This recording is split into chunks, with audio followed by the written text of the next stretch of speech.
Hey there, cats and kitties. I am the Blues Man, Johnny Blues, and with this video, I'll be discussing my thoughts on episode 9 of the anime series Erased. And I really got to give props to the plotters, the creator of the source material, and the writers and plotters of this series, because I never would have guessed that if you removed at this juncture one of its central figures in the form of Kaio, that I could still be this engrossed and invested. And it's just the masterwork of the writing and the pacing and the not being sure what in the hell is going on and being so invested and moved by Satoru's plight and trying to save Kaio. You know, now seeing that for all intents and purposes coming to a close, and yet the story goes on. It's something I very much pointed out in comments on my last episode discussion video. Like, even though this scenario potentially could get wrapped up with Kaio, there's still the ongoing problem of this child abductor and killer. And all of that scenario, you know, that doesn't go away. It doesn't get eschewed just in the case of Kaio's potentially being saved from her monster of a mother and everything like that. And I'm like, I got to give accolades to the creators and pacers and plotters of this series and the source material, because, you know, a lot of why we were so invested is Kaio. You know, the whole idea of how invested Satoru is in saving her life and trying to stop the harm that is being caused her, trying to stop her death, everything like that. And, you know, that was really his first goal. But as we see, as I say, you know, with this reveal that we're getting a sense of closure on Kaio's part, her future is now emboldened ahead of her. Satoru has been successful with the help of his mother, with the help of the sensei. Much as I was speculating, you know, we have revealed in this particular scenario that Kaio's mother was the product of abuse. She was in a very bad relationship, being beaten and bloodied, and unfortunately, you know, no excuses are being given for Kaio's mother in the treatment of her own daughter. But it's one of those tragedies that unfolds in our real world all too often. The product of abuse can become abusive themselves, him or herself. And that can be anything from self-harm to harming others, whether it's becoming like a gang member and, you know, going and committing crimes, or just not striving for anything because you just feel so downtrodden and like you're worthless because you haven't had anyone to build you up and support you. And even to the point of, you know, raising your hand. A lot of the times when you see men striking women in relationships and that kind of thing, there is a background where this was something that person was exposed to, and vice versa. Same goes for women. Abuse breeds abuse for those who are incapable or unwilling of seeking help, you know, and it's just a tragedy, as I say, of our real world. And that's very much the product of Kaio's mother's scenario. And it was kind of surprising to me that we're debuted to her grandmother coming in and saying, you know, I shouldn't have left you by the wayside and left you to fend for yourself. After, you know, being so sort of predominant in that choice of divorcing this abusive husband, and then I just left you, you know, that lack of parental concern. We see every reason why Kaio's mother became the monster she was. Again, it's inexcusable, and these aren't meant to be excuses, but at least we understand the scope of what created this monster in Kaio's mother. And it's also kind of funny because in the original history, when Kaio went missing and was later found dead, the story they were spreading was Kaio was sent off to live with her grandmother or grandparents. So I think it's kind of an interesting twist that now this is the reality. Not only has she been saved, but now she is realistically and in reality going to be sent with her grandmother. A very nice touch in the plotting and the pacing of that. And I really loved, you know, again, the teacher, sensei, like he's coming to the fore in this very fatherish, mentorish role for Satoru. He's very much in support of what Satoru's doing. He was getting like kind of choked up and misty-eyed in the saving of Kaio and just giving props to Satoru. That whole idea of, you know, your heroic efforts couldn't have ended in tragedy. He didn't want to see, for all intents and purposes, the impression I get is he didn't want to see Satoru fail. They all were concerned for Kaio's well-being, and it seems like, once again, do we have this impression of the sensei that he is really on the side of good. I find it really hard to accept that he could be the killer. I'm still not willing to eschew it entirely and say all bets are off. I don't suspect there's any possibility. It's just a matter of probability. It seems so, much lesser probable that he could be the inside man, so to speak. But it's still a possibility, even if I don't feel it's very probable at this moment, still very possible. But I really loved the playing around, the sort of Scream franchise thing. I've called back to this several times through the course of this series, where everybody seems to be a potential suspect. The way the camera, or in this case the animation, the scene holds on a character. Kenya, anyone? I mean, every time we see Kenya, he is eagle-eyeing Satoru. And of course, there is another confrontation between them about Hiromi, because it seems as though, Satoru is very much consumed with Hiromi's well-being now that everything has been said and done with Kaio. Kaio has effectively been saved. And we know there are 2 other children, Hiromi and Aya. And I think by the end of this episode, we're getting sort of the tip of the hat that, hey, we have someone else we got to be concerned about. Potentially, if not growing up to be the killer in the future after a sex change or something, or becoming a transsexual.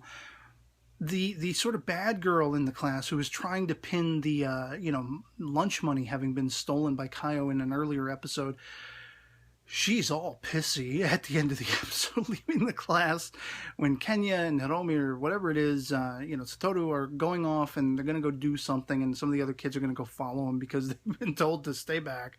And hey, one of those kids has glasses. Is he the killer? Since we know the killer seems to have glasses in certain scenes.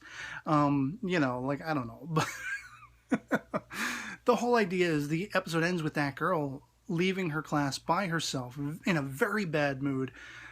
And it's like, okay, so does she have a grudge? Is this all about a grudge she has? Kids that she's jealous over? Maybe she is going and killing them? Something along those lines. Is she the next potential victim? Will she potentially fill the void that now Kaio will leave behind in Satoru's helping to make sure she can't be around to be harmed anymore? I don't know. But Kenya, man, I'm just telling you, the way this kid is looking at Satoru all the time, and the whole idea of Satoru's I've been waiting for this moment. I've really been waiting for this moment. I thought it would have happened sooner, but I'm glad it actually waited till now for Satoru to open up to Kenya and Hiromi. I mean, both of them. It was kind of surprised that, he included Hiromi. I mean, Hiromi is a potential victim here, so it's better for him to be aware of, however much of this scenario Satoru felt willing to reveal.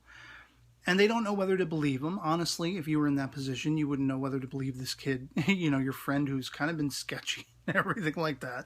Even if he seems to have a good sense of things, I like that Kenya called him on, are you going to be like an author? Are you an aspiring author later in life? And that's exactly what, Satoru was doing and everything like that. As one of my viewers pointed out in the comments, I hope this doesn't all play out to be, this is the manga story that Satoru has created. None of this has actually happened, or he was inspired by real events, and in the final episode we're going to find out, well, it really happened where Kaio was killed, but if I had time travel abilities in this manga form, he's exploring it. I hope it doesn't end up being a twist like that, where none of this actually happened the way it is unfolding, because it would kind of invalidate the satisfaction we get in seeing Kaio be saved, and seeing, that sort of the trials and tribulations of Satoru going through this entire mess to try to now save Hiromi and Aya and potentially Krabby Girl in class.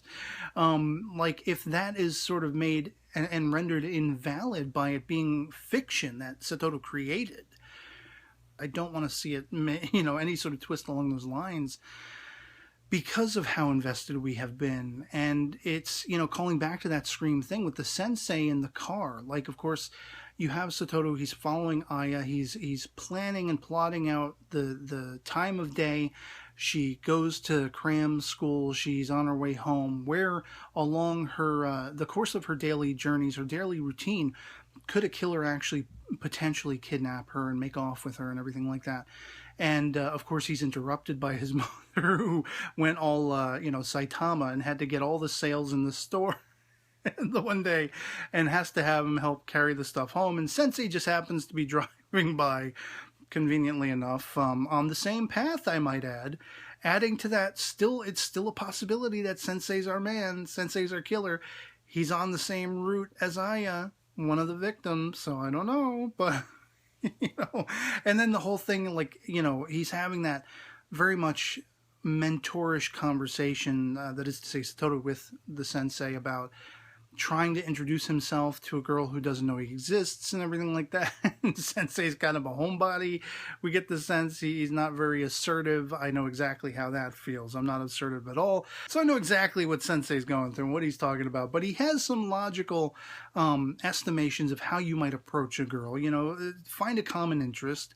And as long as you're not lying to her about having that common interest, you know, don't suddenly take up volleyball because, you know, you have the hot for chick who's a volleyball player if it's not something you are actually into. Don't start and try to, you know, build a foundation of a relationship, friendship, or otherwise with anybody based on lies, you know, even if it is for their well-being. Satoru doesn't seem like he's that stupid. You know, he's not like somebody out of Weekend at Bernie's who's going to lie to every girl he sees just to try to get her in bed, that kind of thing. Satoru seems to be a better class of guy, and even though Sensei hasn't had much luck, his logical approach is at least from the same sort of position of that better sort of guy. So at least it adds to that idea that Sensei, you know, is improbably the killer at the moment, but it still remains to be seen. And then, of course, they go for that scream, everybody is a suspect thing, with Satoru seeing something sticking out of the glove box. He opens it up. A crap ton of candy and lollipops. And the look on his face, I'm doing the same freaking thing. I'm sure I'm staring at my mobile screen going, kidnapper, child rapist, you know, all this stuff. Only, I gotta admit, he's tapping his finger, and I'm like, what is he, diabetic? Is he, like, I wouldn't have called the, you know, he's an ex-smoker thing, like he quit smoking, and that's why his nerves are riled. But with all the candy, I'm like, oh crap, he's probably diabetic. You know, like he needs the sugar influx, low blood sugar, whatever it is. And of course, they fall back on that smoker thing, and he's shoving them all in his mouth. Satoru's mother, who had seemingly fallen asleep, I think maybe she was just faking it to see what Satoru would say, thinking she's unconscious for a few minutes. You know, she's sneaky like that. That's exactly why I love her. She tried to trick him. You know, about what he's going on about, seemingly being concerned, even though they saved Kaio, he's still got other concerns, and is it another girl? And she's trying to, like, trick him by saying, already, you know, I already know, kind of situation. Satoru's mother is badass. End all be all. She's my favorite character in the series. But of course she snaps too, and she's like, you gonna give me one? Those lollipops. And everything like that. So, I mean, by the end of this, I'm still looking at Kenya eagle-eyed. Like, he is the one who's standing out right now as a sore thumb, the sorest thumb, the biggest, reddest, you know, throbbing thumb out of all the characters. But I even with that being said, not necessarily as potentially being a killer. I don't know. Like, he rubs me the wrong way, but there could just be because of his being very off-put by the way Satoru's behaving. It's hard to tell. Sensei, you know, it's been a flip-flop, love-hate of the idea of him being the potential killer. Because I feel like it's got to be somebody inside somehow.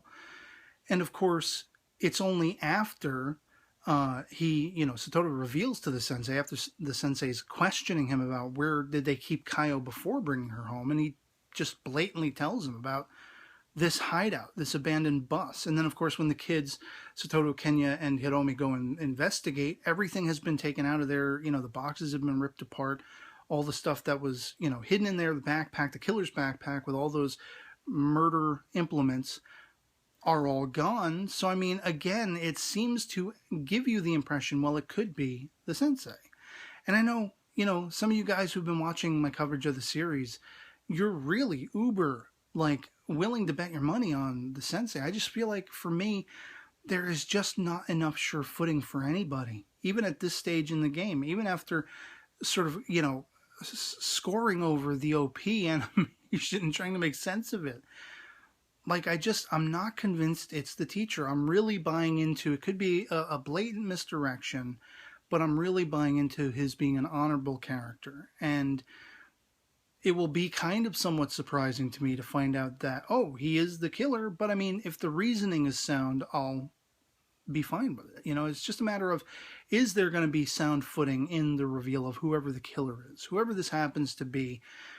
And it's still a wonky state of affairs because it's like, it seems to be an adult in the past for all intents and purposes, but at the same time, the adult who Satoru's mother pinpointed in episode 1 in the present day 2006 scenario just hasn't looked the same sort of aged as all the other characters. Now, is that just a product of the misdirection in the animation style? Because as I've pointed out, you have the news agent guy, the reporter guy who is Satoru's mother's friend, looking very aged to the point of having gray hair and a full scraggly beard, yet Satoru's mother, who has been around for the same amount of time, looks almost no different in the past and in the present. So I feel like it's just really master manipulative positioning of all these characters and stylizing of all these characters to even at the end of episode 9, just not being sure of anybody, suspecting everybody.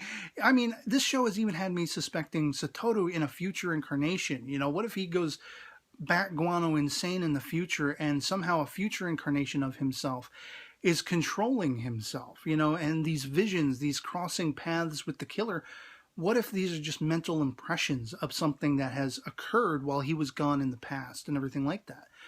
For all we know, he could be his own worst enemy. Maybe none of these people are the killer. Maybe it's him. And so, I don't know. The one thing I was left with by the end of this episode is this strong sense of the sort of M. Night Shyamalan Unbreakable framework, where I feel like the twist is potentially going to be one of Satoru's closest confidants and friends, because this series, one of my favorite aspects of this series, has been all about the partnerships, the camaraderie, the people coming together. In episode 1, we got that vague impression that Satoru and his mother were going to team up, and then she was dispatched. She was taken. Her life was taken. And as soon as he trips back to the past, I mean, he's making friends with Kenya, he's making friends with Kaio, especially Kenya now in this framework, he has made his confidant and everything like that. Like, all these alliances are bolstering my excitement because I like seeing these characters working together. But it also, without wanting to reveal the twist of the Unbreakable film, let's just say it's one of those things where I feel like very potentially could it be one of Satoru's nearest and dearest confidants is going to be the inside man, is going to turn out to be the killer, somebody he has put the utmost faith in, whether himself or one of, Kenya, somebody very close by, could be the villain in all of this. I don't know. I really don't have any idea. It's just a really perplexing scenario, and has me highly intrigued, even at this juncture. I'm astounded by this series. It's got to be my favorite of the season. I've said that before, and it's just a miraculous work as far as I'm concerned, because I really don't know what the hell's going to happen. And unlike other mystery series where, there's a lack of being invested, or there's a cliche twist, or, you see things coming too much. I mean, I just, at this stage in the game, to be this engrossed and this uncertain of what is going to happen, how this is going to play out, is mesmerizing to me. It's still up in the air. I still don't know what's going to happen. And what's more, because I'm so invested in Satoru, I'm so invested in this timey-wimey time travel revival thing, everybody is being, potentially shown to be a potential suspect. It couldn't be any more perfect, as far as I'm concerned. So, desperately going to be waiting for episode 10 next week. It's going to be a very long week to wait. And here we go, moving on, onward and upward. Can't wait till we get there. And yeah, otherwise it'll be pretty much for me on this. I hope this video finds you well, and I'll catch you all later. Peace.